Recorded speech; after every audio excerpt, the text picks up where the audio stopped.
Hello friends, welcome back to my channel love for family. So friends, काफ़ी सारी चीज़ें इस वीडियो में मैं क्लियर करूँगी। सबसे पहले तो मैं ये क्लियर करूँगी कि जो लास्ट वीडियो मैंने अपलोड की है वो 1 वीक पुरानी है। मतलब आज है 17 और वो है 9 अगस्त की वीडियो। तो काफ़ी सारे लोगों को ऐसा लग रहा है कि मैं सेम कंडीशन में हूँ अभी, बट ऐसा नहीं है। मैं सेम कंडीशन में तो नहीं हूँ, थोड़ी बेटर हूँ। तो इस जो बीच का टाइम था वो क्या क्या हुआ है उस बीच में, वो सारी चीज़ें मैं आपको बताती हूँ आगे क्या हुआ। 9 को मेरे ब्लड टेस्ट हुए। 9 को ब्लड टेस्ट होने के बाद ब्लड टेस्ट की इवनिंग में रिपोर्ट आ गई। तो उन रिपोर्ट्स में टाइफाइड भी नहीं आया, मलेरिया भी नहीं आया, डेंगू भी नहीं आया। उसके बाद मुझे लगा कहीं मेरे जो RT-PCR का टेस्ट हुआ है, मैं उसी का ही वेट करने लगी। मुझे लगा शायद उसमें कुछ प्रॉब्लम हो, कि कोरोना तो नहीं हो गया मुझे। नेक्स्ट डे मैंने उसका भी वेट किया, क्योंकि वो 24 आवर्स में आती है रिपोर्ट। तो 24 आवर्स के बाद जब वो रिपोर्ट आई तो मेरी वो रिपोर्ट भी नेगेटिव आई, और जो मेरा फीवर था वो स्टिल ऑन 104 था। तो 10th डे ऐसे ही निकल गया रिपोर्ट्स में। इसके बाद 11th को क्या हुआ, 11th को मैं सुबह से फीवर में ही थी, और जैसा रूटीन था वैसा ही चल रहा था। इवन मेरी जो कंडीशन थोड़ी वर्स्ट होने लग गई थी, क्योंकि बहुत दिन हो गए थे यार 104 फीवर में। इवनिंग में क्या हुआ कि काफ़ी रात, मतलब काफ़ी ज़्यादा रात की बात नहीं है, 6-7 बजे के आसपास की बात है। मैं फीवर में ही थी, फीवर हो रहा था मुझे। मैंने उसको अन्नी को बोला कि अन्नी मेरे लिए थोड़ा वो ब्रेड बना दी, ताकि मैं टैबलेट्स वगैरह ले लूँ। अन्नी मेरे लिए ब्रेड बना रहा था, क्योंकि उन दिनों मैं यही चीज़ें खा रही थी। तो रोटी वगैरह तो मुझसे बन ही नहीं रही थी। तो अन्नी ने मेरे लिए ब्रेड बनाया। तो मैंने सोचा कि मैं क्यों ना फीवर चेक कर लूँ टैबलेट खाने से पहले, मुझे कितना फ़ीवर हो रहा है। तो जैसे मैंने फ़ीवर चेक किया तो मेरा जो फ़ीवर था वो आया 105। तो 105 फ़ीवर देख के मैं थोड़ी होपलेस हो गई, क्यों मतलब मैं घबरा गई, क्योंकि एक तो मैं अकेली थी उस टाइम पे, और अन्नी गया हुआ था चैरी को लेके पार्क में। उस टाइम पे मैं थोड़ी अकेली थी, तो मैं एकदम घबरा गई। मैंने फटाफट से हिम्मत की, क्योंकि मुझे लगा कि अगर मैंने और थोड़ा डिले कर दिया तो ये फ़ीवर और भी हाई हो जाएगा। तो मैंने फटाफट से ब्रेड खाई जैसे तैसे, क्योंकि मेरे हाथ पैर सब काँप रहे थे उस टाइम पे। फटाफट मैंने ब्रेड खाई, फिर मैंने टैबलेट्स ली, और उसके बाद मैंने हिम्मत करके फ्रिज में से ठंडा पानी निकाला और अपने फोरहेड पे पट्टियाँ रखनी शुरू कर दी, ताकि वो फ़ीवर मेरे डाउन हो जाए। और फिर उसके बाद जब अन्नी आया तो अन्नी ने मेरे पैरों पे या हाथों पे दूसरे हैंकी लेके उसने भी रखनी शुरू कर दी। तो उस टाइम पे मैं डर गई थी थोड़ा, मतलब 10-11 डेज़ हो गए थे, और तब तक तो मैं इतना नहीं घबराई थी। 104 हैंडल कर रही थी आराम से, बट 105 देख के तो मैं बहुत घबरा गई थी। उसके बाद मैंने इनको फ़ोन कर दिया कि मेरे को ना फ़ीवर बहुत ज़्यादा हो रहा है। तो फिर जब ये घर आए तब तक मेरी हालत काफ़ी ख़राब हो चुकी थी, क्योंकि 105 फ़ीवर से बॉडी एकदम बिल्कुल, मतलब जान निकल गई थी मेरी बिल्कुल। मतलब वीकनेस इतनी ज़्यादा हो गई थी कि मैं कुछ भी नहीं कर पा रही थी, आंखें भी नहीं खुल रही थी। बट मैं अंदर से थोड़ी हिम्मत वाली हूँ। मैंने जो भी किया उस टाइम पे अपने लिए, जो मैं कर सकती थी मैंने किया वो सब। मैंने किसी का इंतज़ार नहीं किया कि कोई आएगा और करेगा। मैंने खुद ही अपने लिए सब कुछ किया। उसके बाद फिर मेरा फ़ीवर थोड़ा 103 तक मैंने खुद ही कर लिया था, वो पट्टियाँ वगैरह रख के। तो थोड़ा 103 तक आ गया था, तो मुझे थोड़ा रिलैक्स आया कि हाँ कुछ कम हो गया है। तो इतनी देर में इन्होंने क्या किया कि दोनों बच्चों को चैरी के साथ उसकी छोटी वाली बुआ के घर पे छोड़ दिया। रात को 8-9 बजे उनके घर छोड़ आए। फिर हम लोगों ने, किसी ने खाना भी नहीं खाया हुआ था, तो दीदी ने खाना भी बना के भेज दिया था। फिर हम सब ने खाया, क्योंकि मैं भी बिल्कुल भूखी थी, तो थोड़ा खाने से मेरे को थोड़ी सी वीकनेस मेरी कम हो गई। तो हमने खाना खा लिया, और फिर ये मुझे ले गए सर्वोदय हॉस्पिटल। तो सर्वोदय हॉस्पिटल ले गए इमरजेंसी में। तो जब तक मैं हॉस्पिटल पहुंची थी तब तक मेरा फीवर ऑलमोस्ट कम हो गया था, ख़त्म ही हो गया था। तो वो डॉक्टर्स बोलने लगे कि आपको तो फीवर ही नहीं है। तो मैंने बोला वो मैंने अभी ये सब कुछ किया है तो इसलिए डाउन हो गया है, बट मेरे को 10-11 डेज से आ रहा है फीवर। तो ठीक है, उन्होंने मेरे को एडमिट कर लिया और उन्होंने मेरे फिर से टेस्टिंग शुरू कर दी। रात को एडमिट कर लिया उन लोगों ने मुझे और मेरी टेस्टिंग रात से ही शुरू हो गई, ब्लड टेस्ट वगैरह। फिर नेक्स्ट मॉर्निंग आ गई। मॉर्निंग में फिर बाकी के जो टेस्ट होते हैं अल्ट्रासाउंड्स वगैरह वो सब हो गए मेरे। तो 12 बजे तक रिपोर्ट आ गई और रिपोर्ट मैंने मतलब डॉक्टर काफ़ी लेट हो गए थे, डॉक्टर का राउंड नहीं लगा था तब तक और मेरा फीवर अगेन 104 पर पहुंच चुका था। पूरा दिन डॉक्टर का इंतज़ार कर रही थी, लेकिन डॉक्टर के आने से पहले ही मैंने अपनी फ़ाइल चेक कर ली। तो फाइल में मैंने देखा कि उसमें आया है टाइफाइड पॉजिटिव, जो कि मेरा 3rd टाइम टेस्ट हुआ था। मतलब उससे पहले मैं 2 बार करवा चुकी थी, उसमें मेरा टाइफाइड नहीं आया, 3rd टाइम में मेरा टाइफाइड आया। उसके बाद मेरी अल्ट्रासाउंड की रिपोर्ट तब तक नहीं आई थी। देन 1 बजे के आसपास डॉक्टर आए राउंड पे और डॉक्टर ने मेरे को पहले तो टाइफाइड का बोला, क्योंकि पहले मैंने सीबीसी वगैरह चेक कराए थे तो मेरे सीबीसी में कोई प्रॉब्लम नहीं आई थी। और इस बार जो मेरे टाइफाइड के साथ सीबीसी हुआ था उसमें काफ़ी सारी प्रॉब्लम्स आ गई थी और इवन लीवर में भी काफ़ी सारी चीज़ें आ गई थी, क्योंकि वो टाइफाइड की वजह से सब कुछ ऊपर नीचे हो गया था। तो डॉक्टर ने मुझे एक और न्यूज़ सुना दी कि मुझे 13 mm की स्टोन है, वो भी गाल ब्लैडर में। तो उसके लिए तो मैं शॉक्ड हो गई, क्योंकि वो मुझे अभी तक भी नहीं पता वो मुझे है या नहीं है, क्योंकि मुझे आज तक कुछ भी फील नहीं हुआ, कोई पेन नहीं हुआ, मुझे कुछ भी फील नहीं हुआ, मुझे उससे कोई प्रॉब्लम नहीं हुई अभी तक। तो ठीक है, कोई बात नहीं, मैंने वो न्यूज़ भी सुन ली। उसके बाद डॉक्टर्स ने क्या किया कि मुझसे उन्होंने कुछ भी नहीं पूछा और हमें था कि हमारा क्लेम है, मेडिक्लेम लग रहा है, क्योंकि उन्होंने बता दिया था कि एक दिन के 25,000 लगेंगे हॉस्पिटल वालों ने, और हमें था कि क्लेम में हो जाएगा सब कुछ। तो शाम हो गई, मेरे पास उस दिन मतलब मेरी मम्मी रुकी हुई थी मेरे पास।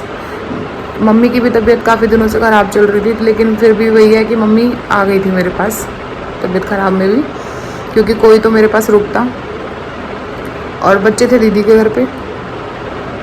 तो रात तक मेरा फीवर 104 ही था। और प्रॉब्लम ये भी हो रही थी कि जो मेरे साथ एक और पेशेंट थे उनको भी फीवर था, बट उनको एसी की ज़रूरत पड़ रही थी और मेरे को एसी से बहुत प्रॉब्लम हो रही थी। तो यहाँ पर भी प्रॉब्लम हो गई। दोनों पेशेंट अलग अलग कैटेगरी के थे, मतलब उनको गर्मी ज़्यादा लग रही थी और मेरे को एसी से सर में बहुत दर्द हो रहा था और मेरा फीवर 104 से नीचे ही नहीं हो रहा था। मतलब डॉक्टर्स ने इतनी मतलब मेडिसिन IVF वगैरह सब कुछ, पैरासीटामोल वगैरह सब उन्होंने मेरे को दी, और लेकिन उसके बाद भी मेरा फीवर नहीं उतर रहा था उनसे। तो जब मुझे टाइफाइड का पता चला तो मैं अंदर ही अंदर मन में भगवान से प्रार्थना कर रही थी कि भगवान मुझे यहाँ से छुट्टी दिला दो, क्योंकि मुझे पता है कि टाइफाइड जो है वो डॉक्टर्स जल्दी से ठीक नहीं कर पाते हैं और वो थोड़ा सा कॉम्प्लिकेट कर देते हैं चीज़ों को। तो मैं अंदर से सोच रही थी कि यार मेरी छुट्टी हो जाए, क्योंकि मुझे ये पता था एक तो मुझसे वो जो नीडल का जो पेन होता है ना, ये जो करते हैं टॉर्चर, वो मुझसे थोड़ा हैंडल नहीं होता। और दूसरा क्या होता है कि पता था मुझे कि इन लोगों से ठीक नहीं होगा, देसी दवाई से ठीक हो जाएगा, क्योंकि मेरा भाई पहले 2 बार ठीक हो चुका है। तो फिर ये शाम को 8 बजे आए मेरे पास। तो इन्होंने मुझे आते ही बोला कि यार क्लेम तो कैंसिल हो गया है। तो मैंने पूछा क्यों, क्या हो गया? तो उन्होंने बोला कि ना जो मेरी स्टोन है वो डॉक्टर ने क्लेम में डाल दी है और वो वहाँ से क्लेम कैंसिल हो गया है। तो इन्होंने कहा छुट्टी करानी पड़ेगी। तो मैं तो अंदर से खुशी हो गई कि यार अच्छा है, मैं तो छुट्टी चाहिए रही थी।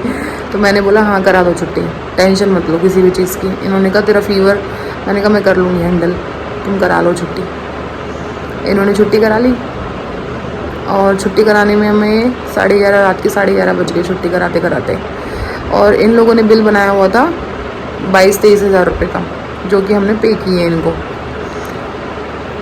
डॉक्टर से भी थोड़ी बहस हो गई, लेकिन डॉक्टर ने बोला कि उनकी जो आपकी भी मतलब वो डॉक्टर ही सही नहीं था, जहाँ तक मेरे को लगता है। वो डॉक्टर सेकंड टाइम आया था, मतलब सेकंड टाइम, मतलब कि पहले भी मैं उससे एक बार ट्रीटमेंट ले चुकी हूँ, तब भी वो सही नहीं लगा मुझे, और अब इस बार भी वो मुझे सही नहीं लगा। 2 बार ऐसा हुआ।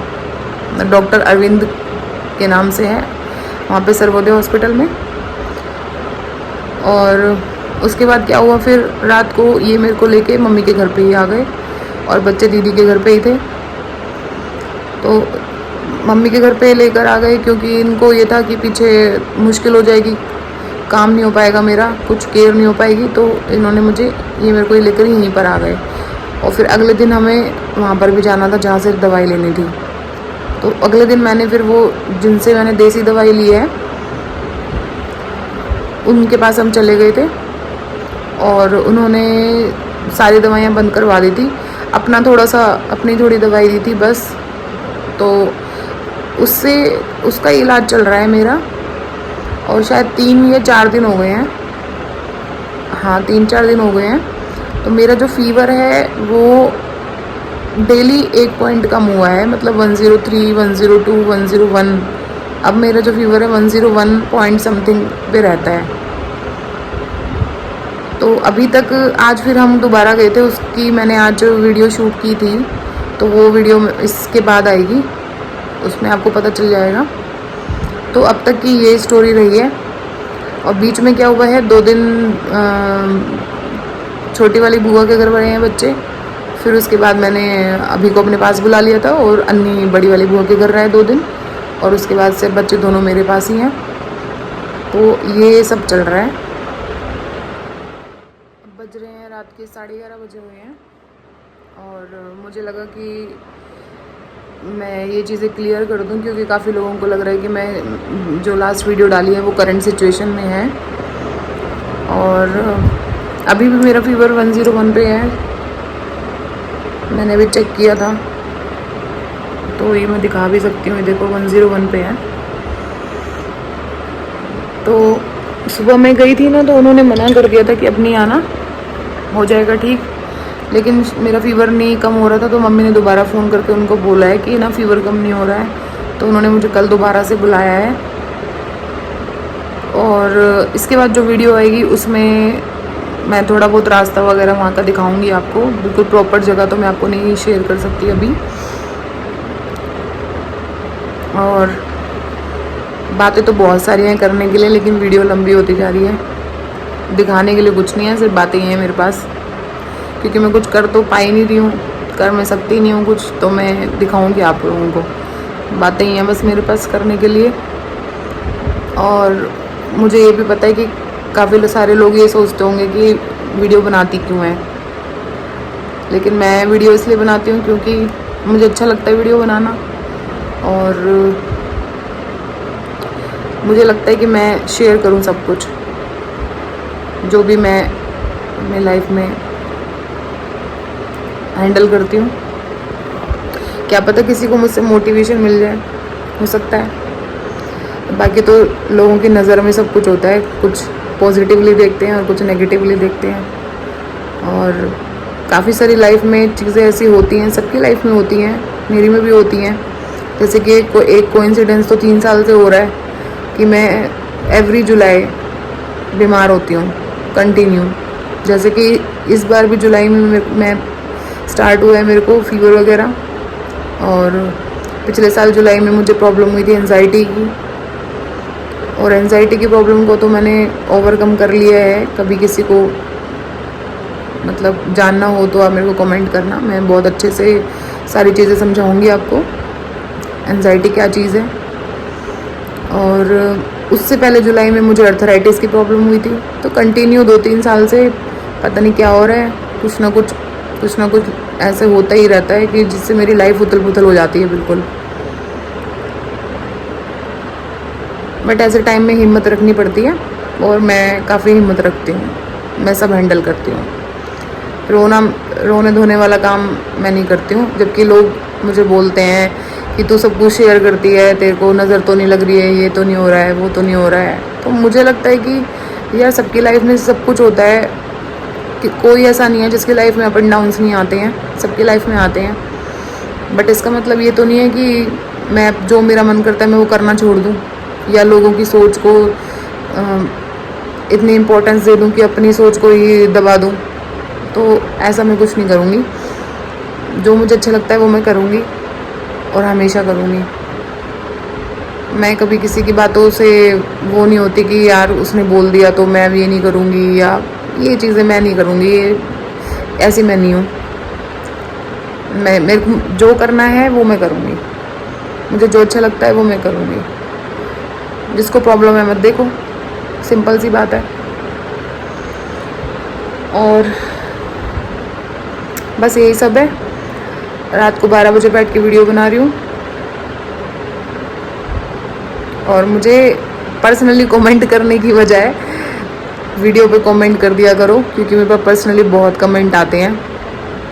कुछ मेरे को वीडियो पे कमेंट कर दिया करो, और जो जितना हो सके आप सपोर्ट कर सकते हैं तो करिए, आपकी चॉइस है ये तो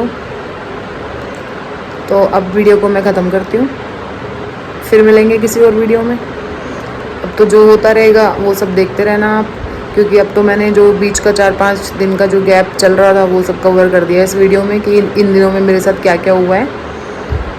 तो मिलते हैं नेक्स्ट वीडियो में। Bye bye, take care, thank you so much for watching. और बोरिंग बातें हैं तो ये भी मुझे बता देना कि मैं बहुत बातें बोरिंग करती हूँ, बट जो भी है वो सच है, कुछ भी झूठ नहीं है इन सब में। Okay, good night.